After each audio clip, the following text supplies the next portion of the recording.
Olá, sejam bem-vindos à nossa próxima palestra. Essa palestra tem duas palestrantes muito especiais. Doutora Kelly Oliveira Marques, pediatra, cursou medicina na Faculdade de Ciências Médicas da Unicamp, se formou em pediatria pela USP de São Paulo.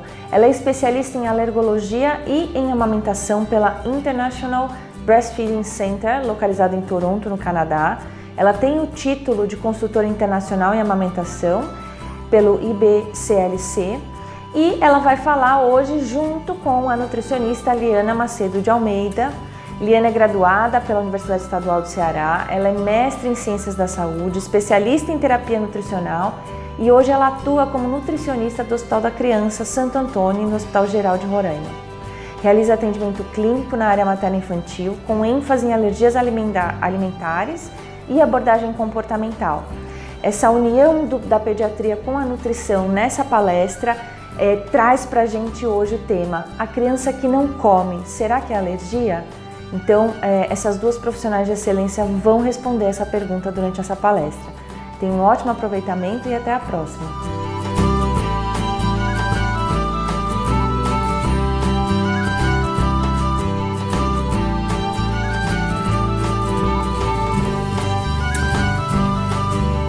Olá pessoal, eu sou a doutora Kelly Oliveira, sou pediatra, alergista e consultora internacional de amamentação pelo IBCLE e eu, juntamente com a Liana Macedo, que é nutricionista, vamos falar um pouquinho sobre esse assunto que é tão complexo, que é a criança que não come.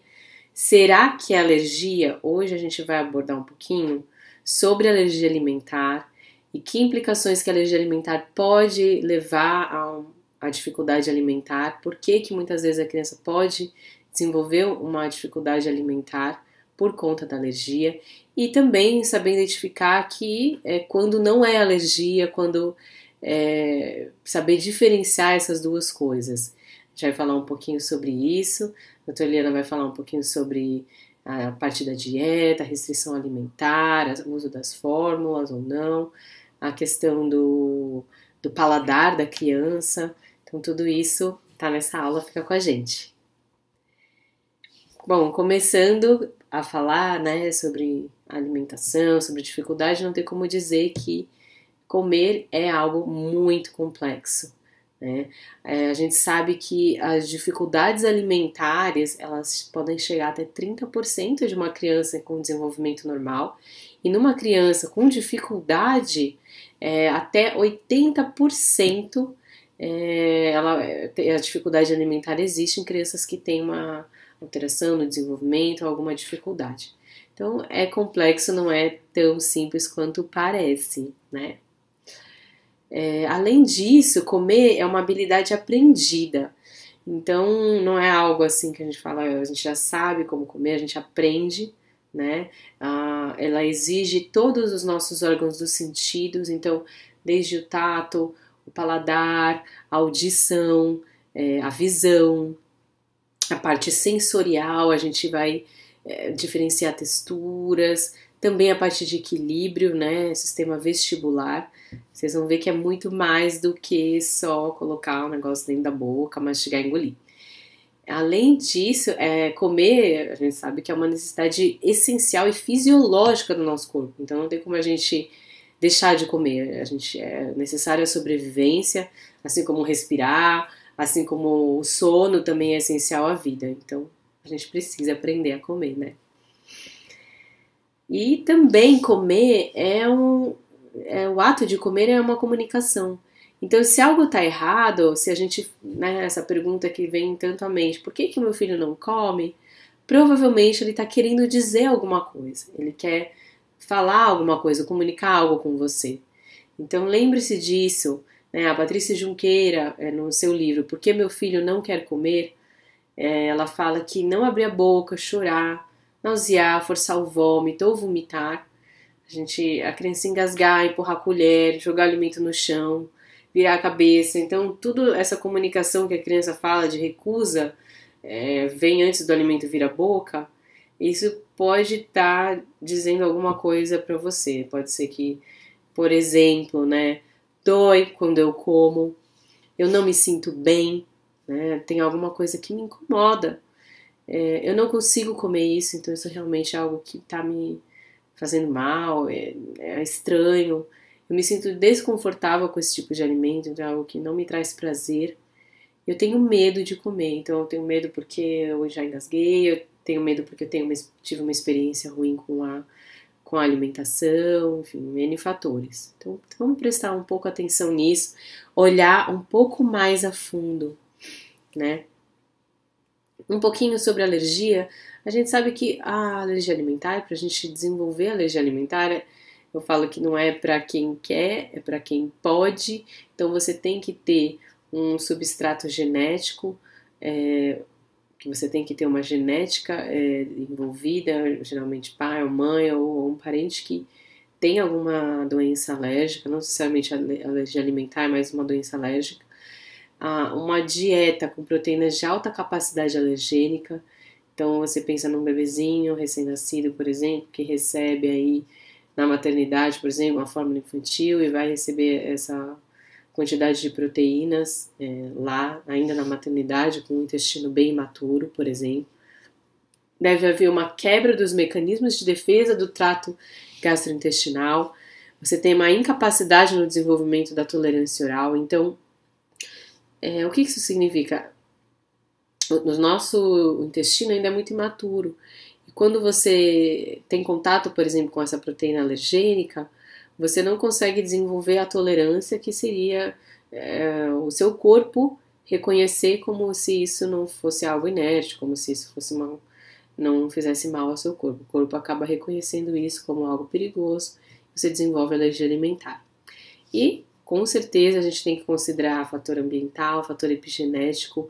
Hoje a gente sabe que o meio que a gente vive, o nosso estilo de vida, a alimentação, o fato de a gente morar em cidade, ter, enfim, menos contato com a natureza, por exemplo, isso também contribui para um aumento da alergia no mundo. O que é, então, afinal, a alergia alimentar? Né? A alergia alimentar ela é uma doença consequência de uma resposta imunológica anômala. A parte imunológica é o nosso sistema imunológico, o nosso sistema de defesa, que vai acontecer após a gente ter um contato, uma ingestão de um determinado alimento. Aqui, por exemplo, né, nessa imagem mostra os alimentos, os principais alimentos que a gente pode ter alergia. Além disso, a gente sabe que a alergia alimentar está aumentando no mundo, muito por conta dessa questão do estilo de vida, dessa tendência mesmo no mundo de aumentar. A alergia alimentar é a primeira causa de anafilaxia grave na infância. Então, anafilaxia é quando você tem aquela reação grave, que realmente você deve correr para o hospital e risco de vida.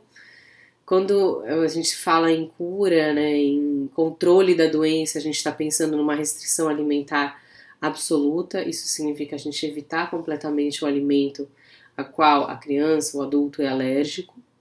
E a imunoterapia, para a gente dessensibilizar, ainda é em fase de testes. Então, você pensar numa cura e a gente ainda está caminhando para isso. E por enquanto, o que a gente deve pensar é que a gente deve evitar aquele alimento ao máximo, para que não haja riscos. Ainda assim, você pode ter uma ingestão acidental e você ter riscos. E quais alimentos, né? Quais alimentos que são os principais, vamos dizer, os vilões? A gente, quando fala de alergia alimentar, a gente tem que pensar em 8 alimentos que são os maiores causadores de todas as alergias alimentares. Então, 8 alimentos responsáveis por até 80% de todas as alergias, que são o leite, o ovo, o peixe, frutos do mar, as castanhas, né, as nuts, as oleaginosas, o amendoim, o trigo e a soja. Tá? Esses são os principais vilões. Mas eu tenho alergia a X, né, a alguma fruta ou a batata. E você tá entre não é os principais e não devemos pensar neles como principais. Ou pensar que seu filho pode ter alergia, por exemplo, a corante. Não é o mais comum, tá? O que é mais comum são esses aqui que vocês estão vendo. Quais tipos? Então a gente fala, nossa, alergia alimentar. Existem tipos, e a gente vai ver que dentro desses tipos de alergia alimentar tem várias formas de manifestação, e a gente vai falar um pouquinho sobre cada uma delas, até para entender melhor como que pode se manifestar, e até a gente ficar de olho se por acaso seu filho, por exemplo, não tem alguma desses sintomas, que você deve investigar, por exemplo, uma alergia alimentar. Então, uma alergia IgE mediada, por exemplo, significa que você tem uma sensibilização através de anticorpos de classe IgE. É uma sensibilização que vai causar alergia imediata e reações mais graves, geralmente de repercussão, que a gente deve tomar mais cuidado.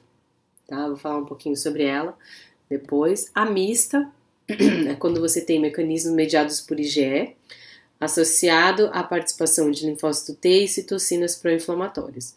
Isso é uma relação um pouquinho... Existe uma mediação por IgE, mas não só IgE, que aí seria aqueles anticorpos que se formam contra aquele alimento que é reconhecido como estranho, mas também você tem linfócito T, células de defesa do nosso corpo, e citocinas e liberação de mediadores inflamatórios também. Como exemplo, a esofagite eosinofílica, um dos mais importantes nesse meio. Dermatite atópica, asma também, mas a esofagite eosinofílica é que hoje está mais comum. E a não IgE mediada é quando você tem uma característica de uma hipersensibilidade mediada por células. Então, é uma apresentação que não é imediata, ela geralmente é mais tardia, é uma reação mais tardia, e de manifestação mais comum gastrointestinal. Por exemplo, uma proctite, uma enteropatia induzida por proteína, ou uma enterocolite induzida por proteína alimentar. A alergia, então, falando das IgEs mediadas, o que sintomas você vai ter?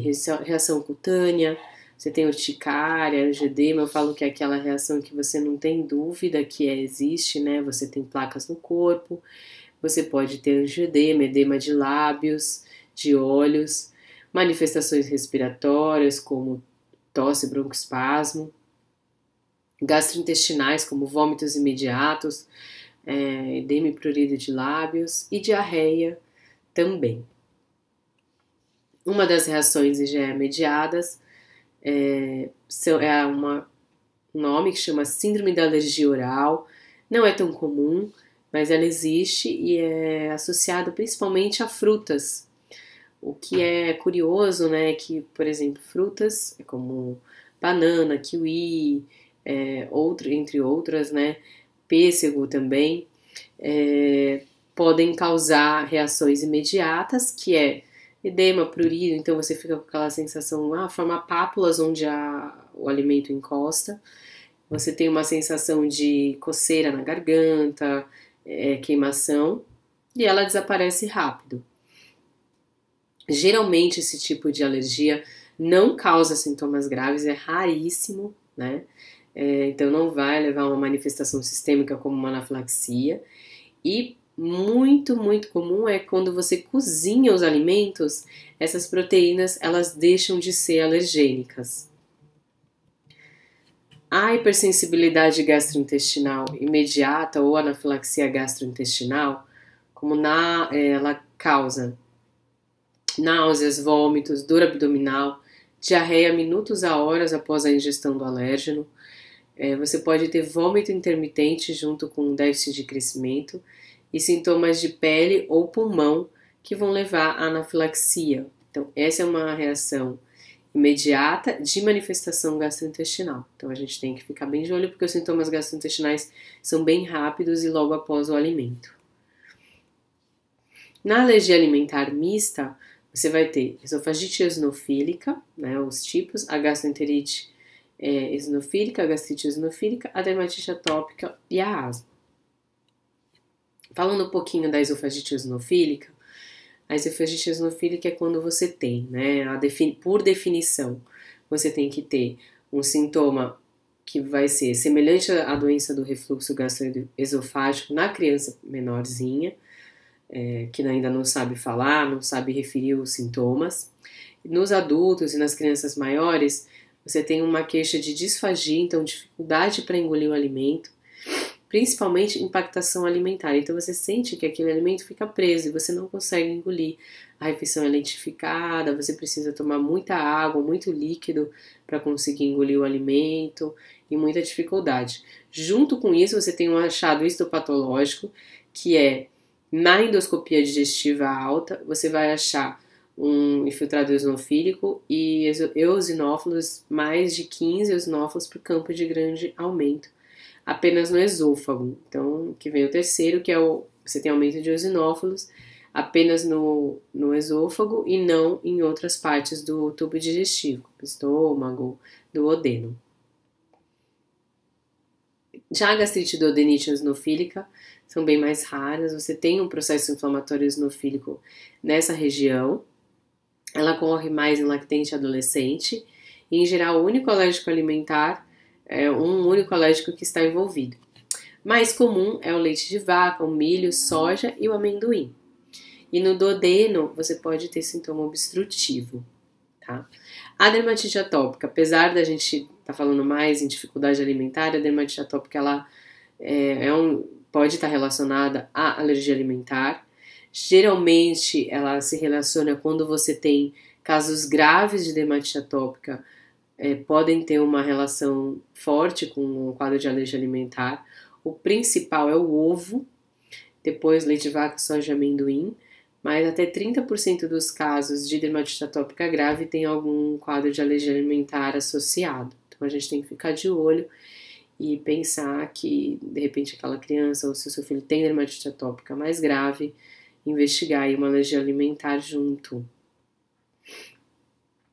Alergia alimentar não IgE mediada. Quando você tem, então, uma doença do refluxo associada à alergia alimentar, a cólica do lactente, a gente vai conversar um pouquinho se tem relação ou não com a alergia alimentar quando investigar, enterocolite, proctocolite e a F-PAIS. A doença do refluxo gastroesofágico secundária à alergia alimentar, nem toda doença do refluxo é alergia alimentar, mas se você tem um refluxo que você não melhora com o tratamento usual, é interessante pensar em alergia alimentar. A gente aqui fala, né, é interessante que os estudos falam que metade dos casos graves de doença do refluxo você vai ter uma alergia alimentar associada. Não é todo refluxo que é alergia? Ou nem todo refluxo, também todo refluxo é doença, enfim. A gente lembra que a doença do refluxo é quando você tem sintomas muito intensos, quando você tem uma criança que tem muitos vômitos, regurgitação associada a má aceitação alimentar, choro e arqueamento de tronco, que é aquela postura de jogar a cabeça para trás, muitas vezes acompanhado de perda de peso ou não ganhar o peso adequado. Então, um refluxo de um bebezinho, que a gente fala regurgitador feliz, que vem ganhando peso e vem bem, não parece sentir dor, a gente nem tem que se preocupar, que a gente está falando de doença do refluxo, de um bebê sintomático, que sente dor, que tem incômodo e tem dificuldade de ganho ponderal. Nessas situações, você deve pensar também em alergia alimentar. E, principalmente, quando você tem uma piora dos sintomas do refluxo, da doença do refluxo, quando você introduz a fórmula. Então, é uma criança que está no aleitamento materno e, de repente, ela começa a introduzir a fórmula por N motivos, a mãe volta ao trabalho ou tem necessidade de aumentar a quantidade de fórmula e a criança piora. E também pensar se existe uma história familiar positiva e presença de dermatite atópica no quadro clínico da criança.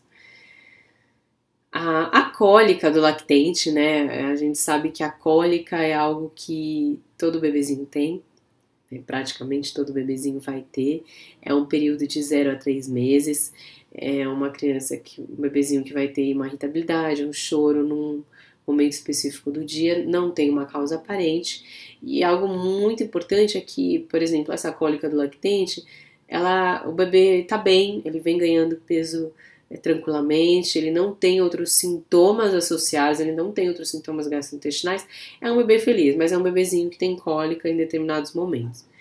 a gente não deve investigar todo o bebê com cólica. Então, apenas os bebês que tiverem outros sintomas, como vômito, má aceitação alimentar, então a criança não consegue se alimentar, diarreia, constipação, outros sintomas de pele, por exemplo, aí que a gente vai pensar em investigar para alergia alimentar.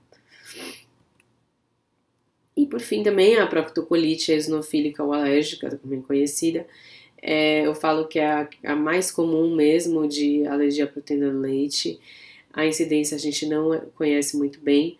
80% antes dos 6 meses elas se manifestam. Em 70% dos casos você não tem redução na consistência das fezes, então você não vai ter uma grande alteração nas fezes, mas você tem sangramento. Geralmente é o que mais chama atenção, é um sangramento, mas é um sangramento discreto, que vai mostrar alguns fios de sanguinho, algumas estrias de sangue, não é aquela quantidade grande. Geralmente não tem também comprometimento do estado geral, a criança vem ganhando peso. Eu falo que das doenças, né, das alergias alimentares, é a mais tranquilinha, apesar de assustar muitos pais pelo sangramento nas fezes. E algo que chama muito atenção é que metade desses casos da proctocolite, ela acontece em bebês que estão em aleitamento materno exclusivo.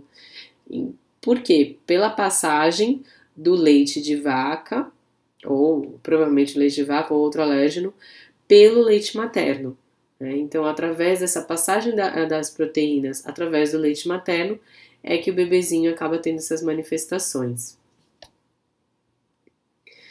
Também tem outra entidade que é a enteropatia induzida por proteína. Nesses casos, você tem diarreia importante, geralmente não tem sangramento. E uma coisa que compromete muito, acaba comprometendo a criança, é que você tem uma perda de peso, ou a criança não consegue ganhar peso, além de ter vômitos e risco de anemia. E ela acomete muito bebezinhos bem no comecinho da vida. Lembrar sempre, lógico, do leite de vaca, que é um dos principais causadores, soja, ovo e trigo para as crianças menorzinhas. E também, por último, a síndrome de enterocolite induzida por proteína alimentar, que também é conhecida com a sigla de FPIES, Food Protein Induced Enterocolite Syndrome, em inglês. É uma manifestação grave, né, de alergia alimentar, porque ela não IgE mediada, mas ela simula, ela tem sintomas que vão parecer muito com a reação IgE mediada, com a reação imediata. Por quê? Você vai ter vômitos, náuseas, você vai ter principalmente queda da pressão arterial, pode acontecer, uma acidose, então você tem uma desidratação muito rápida desse bebezinho, inclusive tendo que diferenciar entre sepse e alergia alimentar IgE mediada, uma desidratação, pode levar a choque hipovolêmico.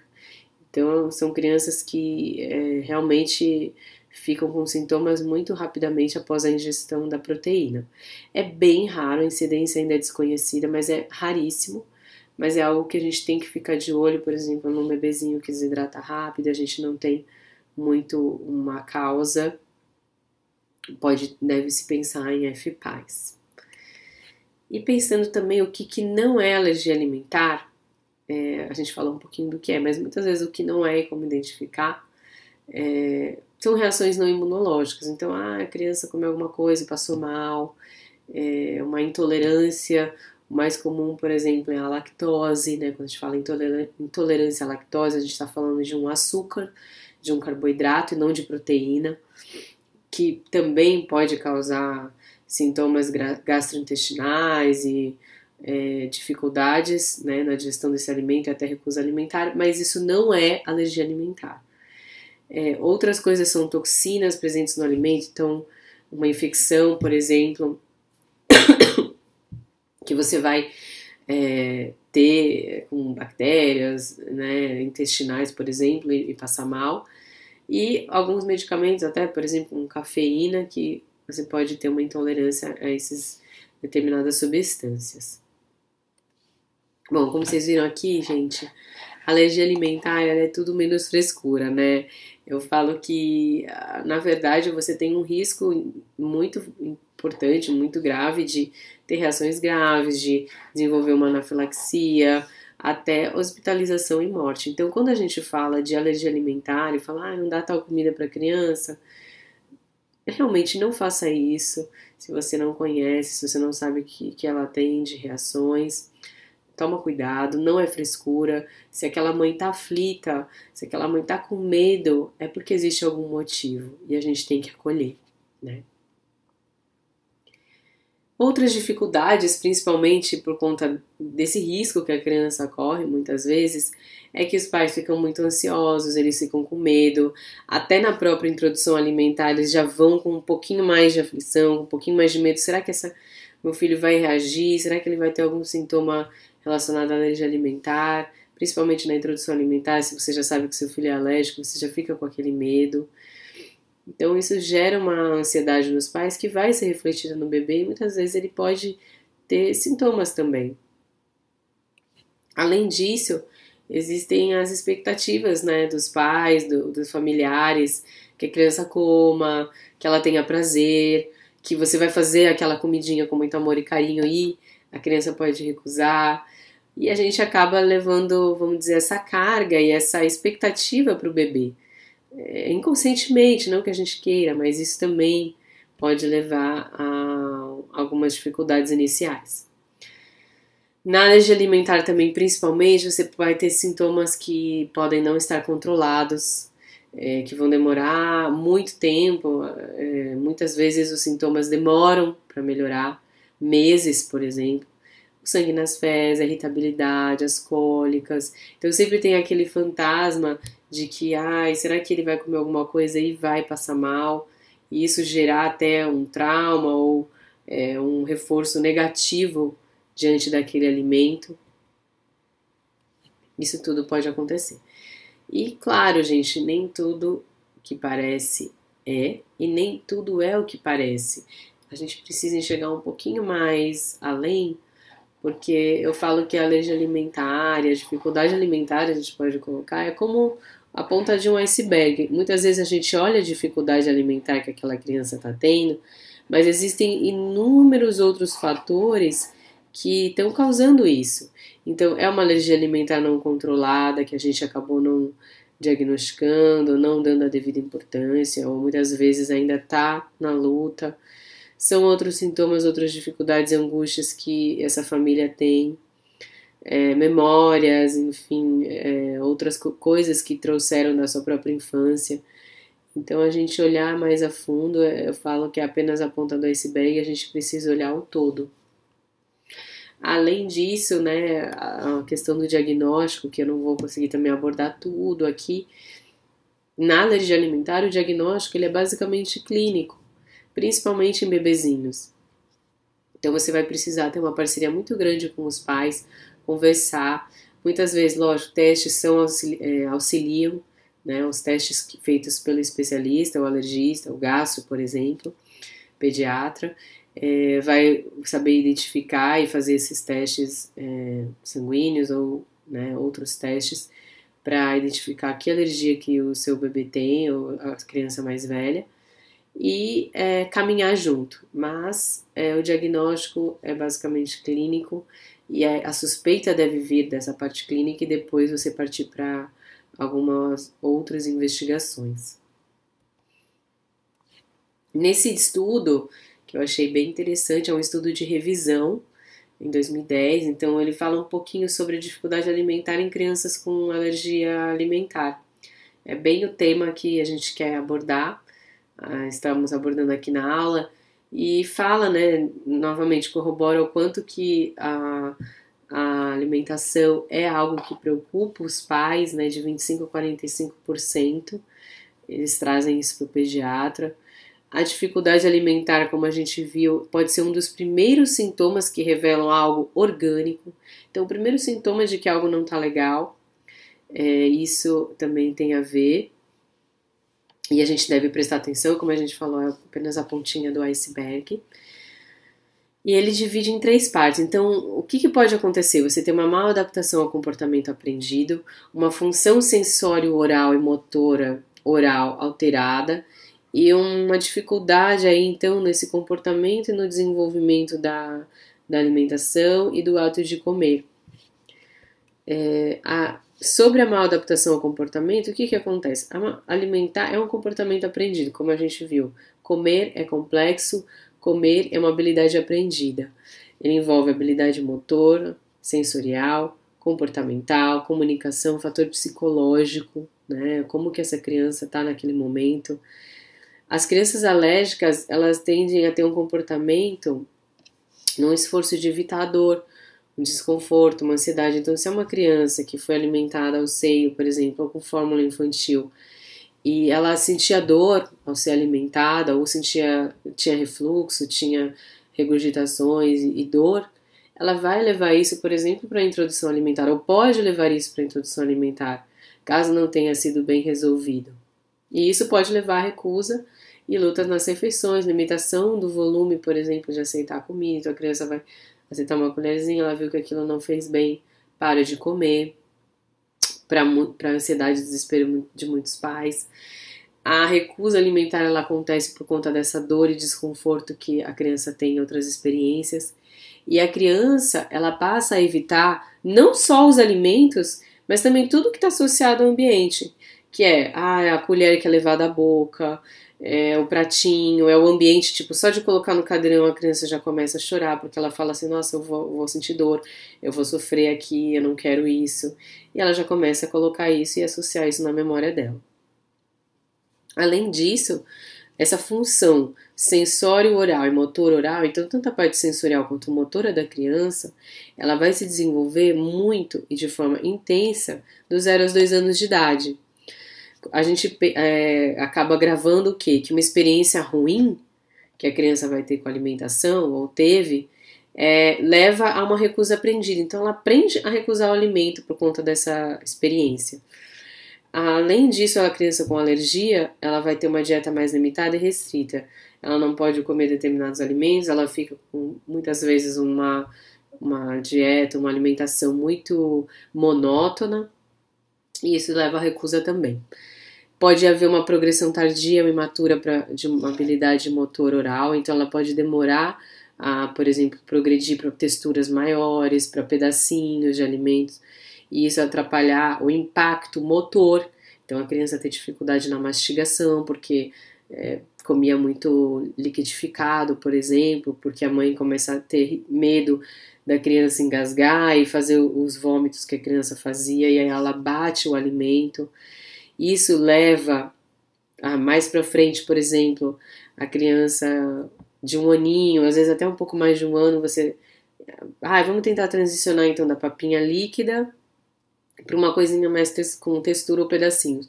Você vai oferecer para a criança engasga, ela não consegue acompanhar o desenvolvimento que seria o esperado para a idade dela, e aí isso acaba reforçando ainda mais uma recusa alimentar. Ainda voltado ao desenvolvimento e comportamento dessa criança, você não vai ter uma experiência por conta da recusa alimentar, você não consegue progredir os alimentos, você não consegue progredir as texturas, você continua sempre nos mesmos alimentos que a criança aceita, por exemplo. E isso leva a uma dificuldade maior e até uma dificuldade de processamento sensorial global, que é algo muito mais complexo também, que vai ser abordado aqui também em algum momento no congresso, com certeza.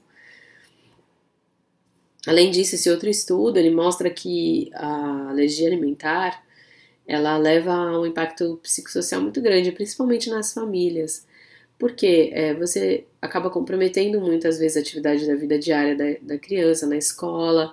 A criança, ela tende a se isolar porque ela não pode comer isso, não pode comer aquilo, por exemplo. Ela gera um estresse porque a família fica querendo, né, também protegê-la, e aí não deixa ir em festinha, ou fica com medo de ir em determinados eventos. Apesar disso também é difícil a gente comparar nos estudos, existe uma dificuldade, porque são diferentes regiões, aspectos culturais. Ele destaca nesse estudo a importância do profissional de saúde como facilitador. Então, como o profissional de saúde, seja o pediatra, nutricionista, fonoaudiólogo, né, ou a própria, eu falo, a equipe como um todo, de ser importante na intervenção dessa criança, dela melhorar, de tranquilizar essa família, de trazer para um contexto de tranquilidade mesmo na refeição. E existe muita dúvida também, por exemplo, numa criança alérgica, quando que você vai aumentar você vai fazer os testes para o alimento que ela é alérgica? Existe muito medo, como fazer, quando que é o momento de você fazer o teste de provocação oral? Tudo isso tem que ser discutido e decidido de forma conjunta e com orientação do médico e do profissional. Por fim, onde que está então a solução para o problema? Primeiro a gente precisa identificar, então, existe mesmo alergia alimentar? Se existe, qual tipo? Uma vez que a gente descobre como fazer, entrar com a restrição alimentar, orientação da nutricionista, fono, fazer um ambiente interessante na introdução alimentar dessa criança, diagnosticar corretamente, né, realmente se for, tratar adequadamente. Eu sou muito a favor e eu acredito de verdade, de coração, na abordagem multidisciplinar, da gente olhar essa criança como um todo, não só o médico, mas olhar o nutricionista, ver a parte nutricional, psicóloga, ver qual que é o contexto dessa família, como que questões eles estão passando, ansiedade, o fono, ver se tem alguma dificuldade de deglutição, se existe algum problema, terapeuta ocupacional, por fim, tem tantos profissionais que podem trabalhar e trabalham nessa área.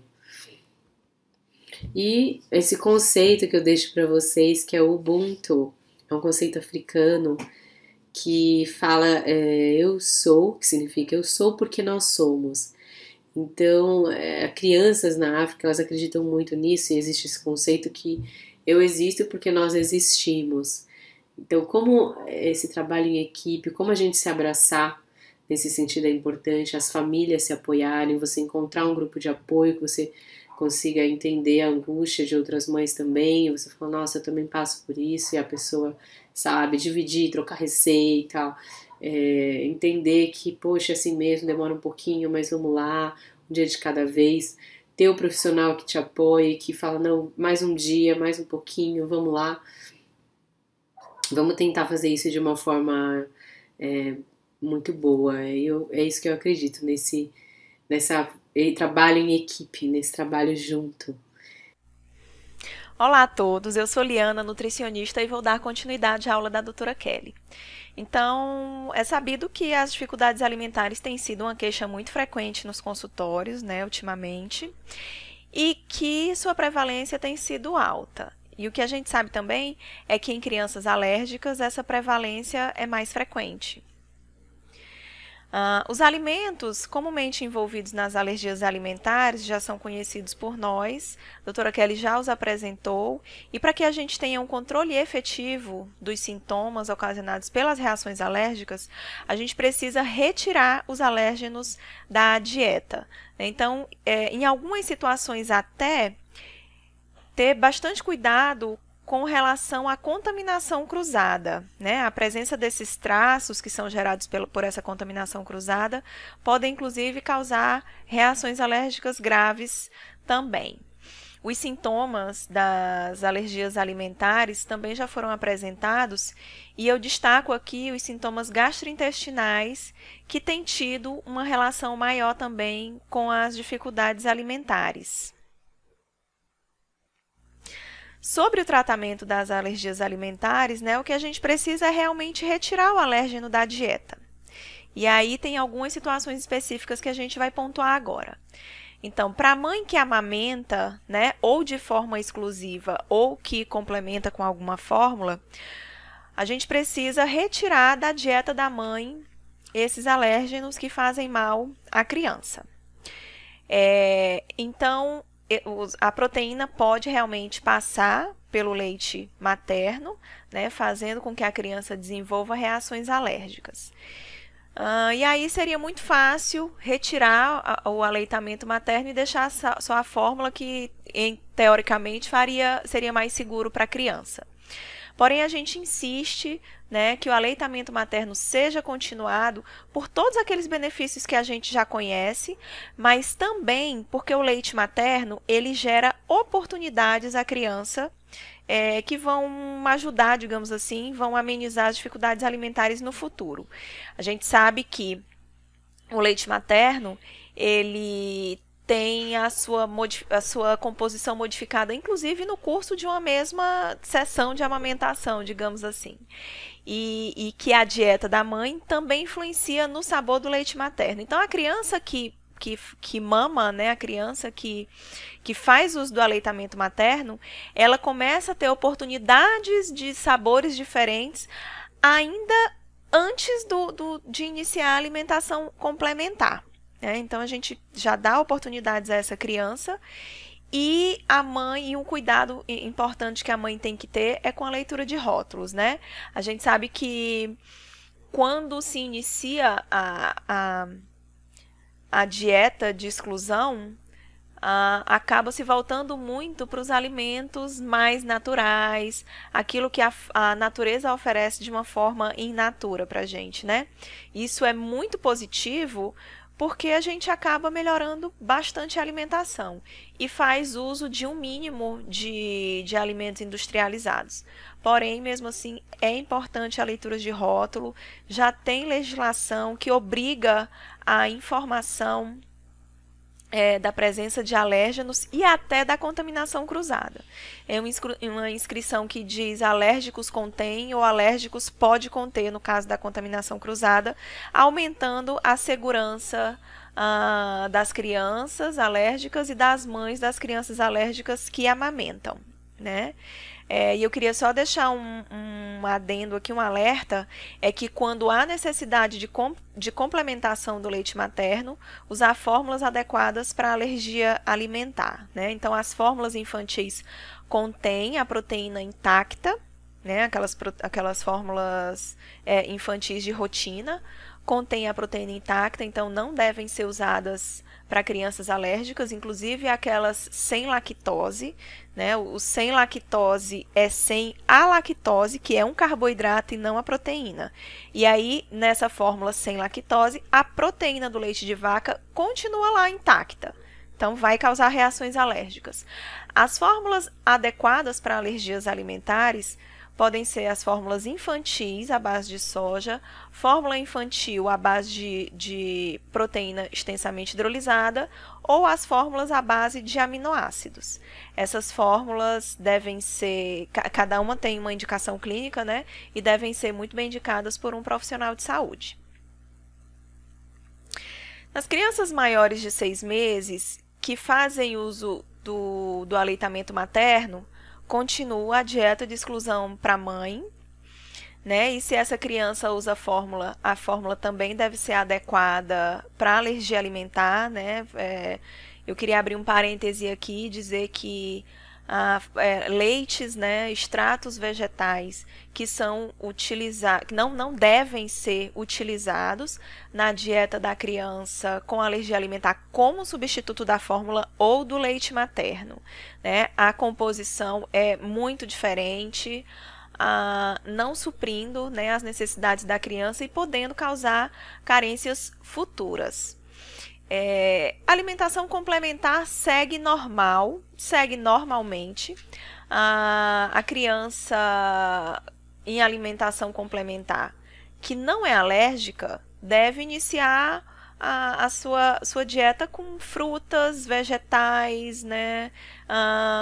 Proteínas à base de carne bovina, ovos. Claro que a criança alérgica vai excluir da dieta os alérgenos que lhe causam reações alérgicas. No geral, o que deve acontecer é a introdução alimentar, né, a alimentação complementar, como na criança que não tem alergia alimentar, porém com a exclusão daqueles alimentos que lhe causam reações alérgicas. A leitura dos rótulos continua, sobretudo para a mãe que amamenta, né? Para a criança em alimentação complementar, não se indica o uso de alimentos industrializados, né? Priorizar os alimentos in natura. Porém, quando houver necessidade, principalmente na dieta da mãe, a leitura dos rótulos, verificação dos rótulos da presença de alérgenos deve continuar. As crianças não amamentadas, e aqui eu já falo das crianças um pouco maiores, né, a partir dos 2 anos de idade, por exemplo, podem ou não fazer uso de fórmula adequada para alergia. E se não fazem, eu continuo e reforço que os leites vegetais, extratos vegetais não são adequados, né? Então, pode até se fazer o uso em preparações ou até em alguma refeição, mas a gente tem que garantir que nas outras refeições a criança receba aquilo que ela precise para não correr o risco de desenvolver alguma carência nutricional. Então, a alimentação deve ser adequada para a idade, excluindo os alérgenos que fazem mal à criança. Claro, a leitura de rótulos continua. Então, principalmente para aquela criança que não faz uso da fórmula, porque as fórmulas vêm adicionadas de nutrientes importantes para o crescimento e desenvolvimento, é importante verificar a necessidade de suplementação, principalmente de micronutrientes, né? Quando houver muitas restrições alimentares, né, também, ou dificuldades alimentares, onde o repertório alimentar da criança seja tão reduzido que ela realmente não consegue receber aquilo que necessita. E aí a gente pode pensar numa suplementação de micronutrientes com a finalidade de evitar carências nutricionais e garantir o bom desenvolvimento da criança. A questão é que quando essa dieta não é bem controlada, ou quando acontecem as transgressões à dieta, mesmo que de forma inconsciente pela mãe, essa criança pode sentir inúmeros desconfortos. Então, vômito, dor, engasgo, engulho, sofrimento, né? Então, a criança começa a comer menos ou recusar a alimentação. Os adultos começam a forçar. Então, além do desconforto gerado pelos sintomas da alergia, essa criança também pode, toda essa situação, né, principalmente da alimentação forçada, pode causar sofrimento e aversão da criança àquele momento, não só a própria comida, mas aquele momento da alimentação. E aí, mesmo que ela esteja com fome, o medo, a aversão que ela vai sentir naquele momento vai superar a fome. Consequentemente, esse momento da alimentação vai ser complicado, vai causar sofrimento, vai causar dor e a criança vai sentir um medo tão grande que vai ser maior do que a fome que ela sente. Então, nessa situação de medo, de sofrimento, geralmente a criança reage com choro estridente, afasta-se da mãe, arqueia a cabeça e pode recusar-se a abrir a boca também. É importante a gente lembrar que não só a alergia alimentar pode causar esse tipo de comportamento na criança. Então, estresse, susto, né, uma situação recente que a criança tenha passado, a introdução de bicos artificiais, né, a criança pode começar a ter preferência por esses bicos e começar a recusar o seio da mãe. A doença do refluxo gastroesofágico também pode causar esse tipo de comportamento, porque é uma situação que gera dor e sofrimento à criança na hora da amamentação. Então, mesmo que ela esteja com fome, ela pode apresentar esse tipo de comportamento, tá?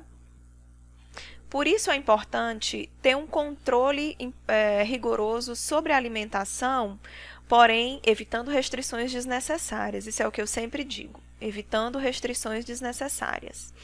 É importante ter um controle da dieta, identificar muito bem quais são os alérgenos que fazem mal, para que a criança tenha restrição somente daquilo que causa reação alérgica. É importante ter essa dieta controlada para que a gente evite esses sintomas, né? Evite as reações alérgicas e evite mais sofrimento. Então, a alimentação é um comportamento aprendido e, naquele momento, a criança desenvolve diversas habilidades. Então, é importante que a gente permita que a criança pegue na comida, sinta a sua textura, olhe a sua cor, consiga sentir o sabor, levando esse alimento à boca no momento em que ela se sentir confortável. Além disso, ela precisa participar das refeições da família, né? É mais uma oportunidade que a gente possibilita a criança, porque ela aprende também pela observação. Então, ver os pais comendo, que tipos de alimentos os pais estão comendo, lhe possibilitam criar, né, essa memória e desenvolver sua alimentação de uma forma mais saudável. Aqui está um pouquinho difícil de ler, mas quem se interessar eu posso mandar depois, mas são os marcos de desenvolvimento normal das habilidades de alimentação da criança. Quando isso acontece sem sofrimento, sem dor, a gente navega em águas calmas e tranquilas, né? Porém, a alergia alimentar, devido a essa possibilidade de causar dor e sofrimento, faz com que a gente navegue, né, em águas revoltas, e isso tem um impacto sobre a habilidade de alimentação da criança, altera a sua motivação e aceitação e pode causar frustração e ansiedade. Frustração e ansiedade estas que não só a criança desenvolvem, podem afetar também os adultos, né, os cuidadores, aquelas pessoas que têm o seu papel na alimentação da criança. Os sintomas que mais se relacionam, né, com as dificuldades alimentares são anafilaxia, vômitos, dor abdominal e a inflamação esofágica, né, embora tenham outros também que se relacionem. Esses são os mais estudados, os que mais aparecem nas pesquisas. E a gente precisa lembrar também que esse desconforto ele não está relacionado só com a alimentação. Está relacionado também com o ambiente onde a criança se alimenta e os utensílios que são utilizados também. Então, ver uma colher que foi usada na alimentação no momento de dor, no momento de desconforto, um pratinho, por exemplo, podem fazer a criança nem querer iniciar a alimentação. Então, fica essa memória do desconforto e aí é importante que a gente possibilite mudança desse cenário. Então, a mãe que amamenta, tentar uma posição nova, em um outro ambiente, né? Se ela amamenta dentro do quarto, tentar um ambiente mais aberto, a sala de estar. Se está acostumada a amamentar na cama, tentar um outro ambiente. Então, muitas vezes a criança fica com aversão até o cadeirão, né? Começa a chorar só em vê-lo, em pensar na possibilidade de ter que sentar no cadeirão. Então, tentar ambientes diferentes, utensílios diferentes, né? Às vezes até utensílios que você já tem em casa, um prato diferente, num ambiente diferente, colocar os alimentos dispostos também de uma forma diferente, podem fazer com que a criança tenha interesse, talvez, em experimentar a alimentação, né? O fato é que quando ela se vê naquele ambiente que lhe causa memórias negativas, ela recusa a alimentação ou ela até come pela fome, mas limita muito o volume. E o que a gente costuma ver é a insistência do cuidador em fazer com que a criança coma a comida toda, ou ainda forçar, né? Forçar, ameaçar, ameaçar de bater, ou a promessa de recompensas que podem repercutir de maneira negativa no comportamento alimentar da criança. Bom, essa ansiedade em que eu falei em slides anteriores provoca a recusa da alimentação, que é baseada no medo. E pelo fato da criança ter tido experiências anteriores desconfortáveis e dolorosas, o momento da alimentação para ela é um momento de tensão, né? De possibilidade dela vir a sentir novamente aquele desconforto e aquelas dores.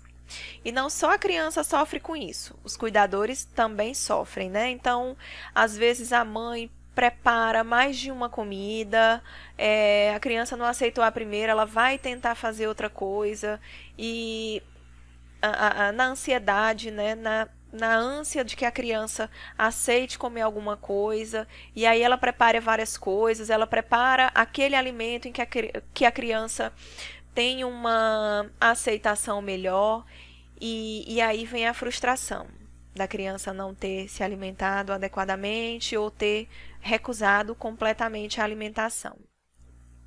O fato é que antes de começar a alimentação propriamente dita, né, da criança sentar na frente do alimento e começar a se alimentar, já há uma comunicação importante entre o cuidador e a criança. Essa comunicação é importante para que a criança sinta segurança e conforto, sabendo que ela não vai ser forçada, talvez, à alimentação. E quando eu falo da comunicação aqui, não é só a comunicação verbal, é a comunicação não verbal também. Então, as expressões faciais, o tom de voz e as ações, antes mesmo de começar a alimentação propriamente dita, podem causar medo à criança. E isso reforça a recusa, né? Em algumas crianças, não em todas, mas aquele momento pré-alimentação ou durante a própria alimentação, quando a criança começa a recusar ou fazer algum sinal de que vai começar a recusar a alimentação, podem lhe causar tanto medo que em alguns momentos, em algumas crianças, vai reforçar essa recusa. O fato é que a criança alérgica, ela costuma ter oportunidades reduzidas. E aqui não estou culpando as mães, pelo contrário. Eu sou mãe de um ex-alérgico e tudo que a gente faz, toda aquela proteção, acaba sendo com o intuito de evitar que as reações alérgicas ocorram, porque a gente não quer que o nosso filho sinta dor, desconforto e o sofrimento que são causados pelas reações alérgicas. Então, quando eu falo de oportunidades aqui, é o fato, por exemplo, da criança não fazer as refeições junto com as outras pessoas da casa, né? Às vezes a gente tem o hábito mesmo de fazer com que a criança coma antes, porque é mais trabalhoso, e deixa para comer depois. E nos alérgicos, além disso, tem o fato de evitar a contaminação, tem o fato de evitar que a criança pegue a comida do outro ou sinta vontade de comer a comida do outro, né? O fato de toda a casa ter que entrar em dieta, isso deve ser acordado e muito bem conversado entre os pais e os outros membros que estão presentes, né? Isso pode acontecer ou não e ser levado de uma forma tranquila ou não, mas o fato é que quando a criança não está à mesa com os adultos, ela acaba perdendo essas oportunidades, né? A oportunidade de observar o que as outras pessoas estão comendo. Além disso, a criança alérgica pode já ter alguns alimentos preferidos, consistências preferidas, e por conta dessa recusa que já vem ocorrendo, acaba que não são ofertados alimentos novos, alimentos que a criança tem uma preferência menor, ou insiste-se muito numa consistência mais pastosa, porque ela come mais e com a maior facilidade, e aí, porque existe aquela ânsia de que a criança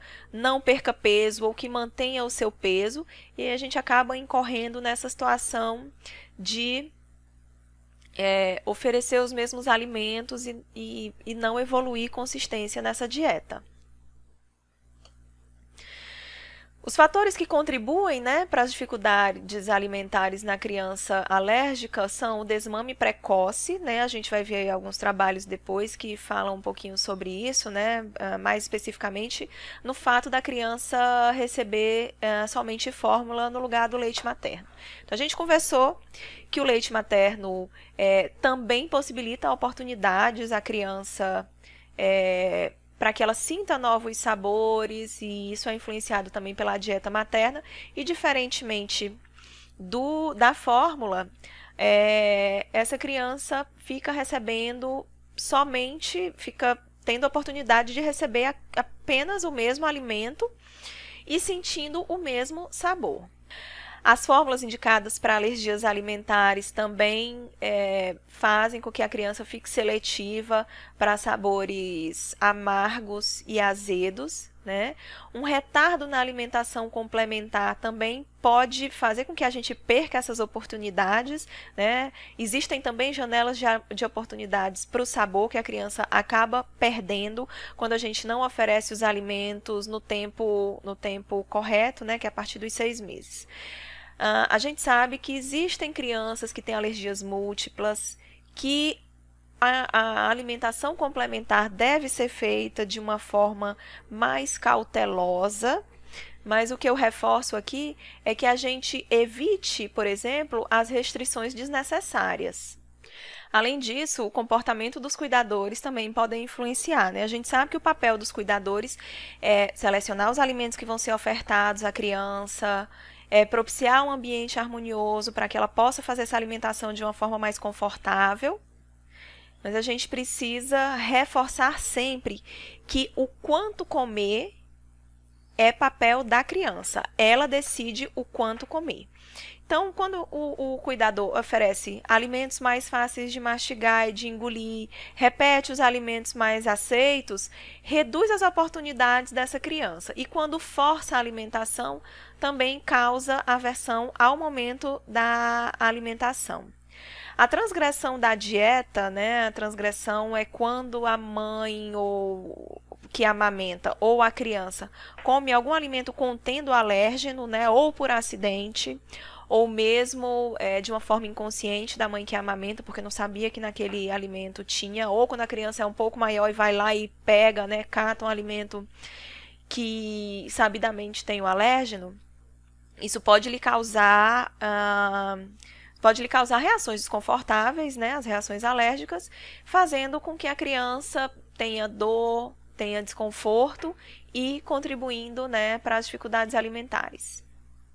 Bom, então eu trouxe aqui para vocês esse trabalho, que é de 2018, bem recente, e é uma revisão que trata de crianças com alergias alimentares e distúrbios nutricionais. Fala de dificuldades alimentares, falhas no crescimento e desenvolvimento e deficiência de micronutrientes, mas eu vou focar aqui nas dificuldades alimentares.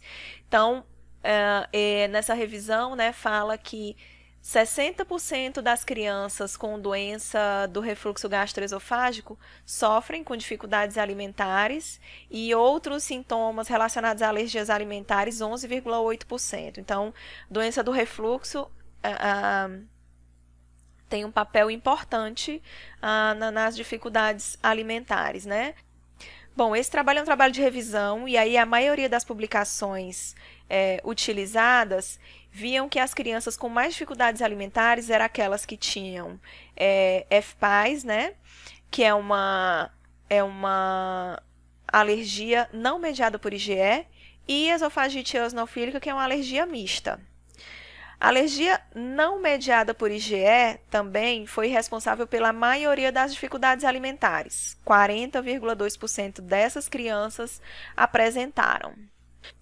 Outro fato importante que aparece nesse trabalho é que crianças de 2 a 4 anos com alergia alimentar e esofagite eosinofílica apresentaram mais dificuldades alimentares, né? Outros sintomas que também se relacionaram com dificuldades alimentares foram refluxo, vômito, constipação, dor abdominal e cólicas.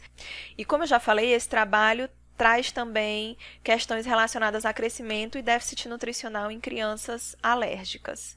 Bom, esse trabalho de revisão também traz que refluxo e vômito têm forte ligação com o desenvolvimento de dificuldades alimentares, né, afetando cerca de 84% das crianças que têm esses sintomas, né, e crianças com 13 meses de vida alérgicas apresentaram maiores dificuldades alimentares quando comparadas com crianças não alérgicas.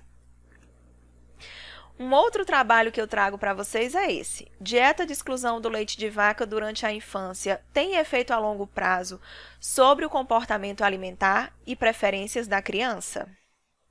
Bom, então esse trabalho, ele estudou crianças que tiveram alergias alimentares, que têm, em média, 11 anos e meio e que já estão sem restrição alimentar, ou seja, não precisam mais fazer restrição alimentar para controlar sintomas de alergia alimentar. São crianças que tiveram alergia ao leite de vaca. E o que se viu é que a exclusão mesmo em idade mais tenra pode provocar dificuldades alimentares a longo prazo, né? E ele cita aqui o comportamento evitativo. Coloca também esse trabalho que as preferências gustativas são alteradas pelo uso de fórmulas, né? Como a gente falou anteriormente. As crianças que usam fórmulas preconizadas para alergia alimentar, elas desenvolvem uma preferência pelo sabor amargo e azedo. Então, esse estudo concluiu que as crianças que fizeram restrição alimentar devido à alergia ao leite de vaca e fizeram essa exclusão na dieta, tinham uma maior lentidão para comer, um maior comportamento evitativo e menor gosto por alimentos lácteos. Bom, então, como nós podemos ajudar a criança com alergia alimentar que tem dificuldades alimentares, ou até para evitar que ela desenvolva dificuldades alimentares? Então, é importante o controle dos alérgenos para evitar dor, sofrimento causado pelas reações alérgicas, né? Melhorando os sintomas causados pelas alergias alimentares, a gente consegue uma ingestão alimentar melhor. Então, promover oportunidades, refeições junto à família, onde a criança consiga observar os pais no momento da refeição, oferecendo alimentos que a família também consome, ou não, né, preparados de uma forma diferente, mas alimentos parecidos com o da família. A mudança de ambiente, quando aquele ambiente causar desconforto, né, um ambiente claro, tranquilo, harmonioso, onde a criança consiga se sentir à vontade e que não lhe traga memórias negativas. Cuidadores responsivos, conectados à criança, que não lhe forcem a alimentação, que sejam empáticos, é importante, né, para que a criança consiga sentir segurança, consiga sentir que os seus sentimentos estão sendo validados naquele momento da alimentação. Né? Manter rotinas, horários, esperar a criança sentir fome, não ficar beliscando nos intervalos das refeições, né? A fome é um sinal importante para a autorregulação, né? Para que essa criança consiga se alimentar de forma adequada. A gente sabe que mesmo tomando todas essas medidas e todos esses cuidados, algumas crianças não vão evoluir de forma favorável. E aí é importante a intervenção de uma equipe interdisciplinar, vários profissionais envolvidos, né, para que essa questão tente ser resolvida da melhor forma possível, né? Esse suporte profissional pode ser necessário nos casos mais extremos, onde a criança recusa, onde há déficit de peso, de crescimento e outras situações desfavoráveis que podem se desenvolver no curso do tratamento. Para encerrar nossa aula, eu queria destacar a importância do aleitamento materno, né, não só pelos benefícios que a gente já conhece, mas pelo fato do aleitamento materno promover oportunidades de sensações gustativas para a criança, fazendo com que a gente previna, né, de alguma forma, as dificuldades alimentares. Queria dizer ainda que nem toda recusa é por questões comportamentais, né? Mas na criança alérgica a gente tem que pensar que se essa criança realmente não está sentindo dor e desconforto e por isso ela está recusando a alimentação, né? Porém, a falta de oportunidades, né, oferecer alimentos batidos, liquidificados, porque a criança vai aceitar melhor, ou promover, ou oferecer a fórmula, podem causar falta de oportunidades e que vão causar disfunções tanto sensoriais como comportamentais na criança. E outro ponto extremamente importante é a conexão dos cuidadores com a criança no momento da alimentação, né? Eu já falei, mas eu vou reforçar. Cuidadores empáticos, conectados à criança, que validem aqueles sentimentos no momento da alimentação, são importantes para que a gente consiga amenizar as dificuldades alimentares. Bom, então eu queria agradecer imensamente a Aline Padovani, né, pelo convite, e a doutora Kelly por dividir essa aula comigo. Agradecer ainda a todos que ficaram até agora e que puderam nos ouvir. E queria deixar aqui as minhas redes sociais e as da doutora Kelly para contatos futuros, se assim vocês desejarem. Muito obrigada!